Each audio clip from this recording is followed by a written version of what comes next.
પિતા, પુત્ર અને પવિત્ર આત્માને નામે આમેન. મે મહિનાની ભક્તિ, પ્રથમ દિવસ.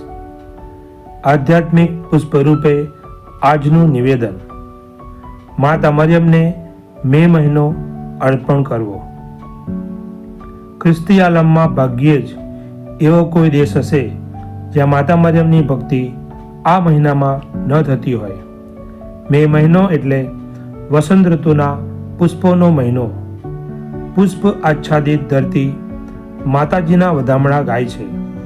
તેની સાથે આપણે પણ જોડાઈએ અને માતા મરિયમના ગુણગાન ગાઈએ, તેમની પ્રશંસા કરીએ.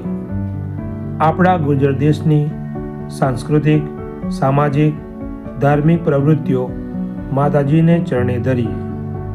આમેન.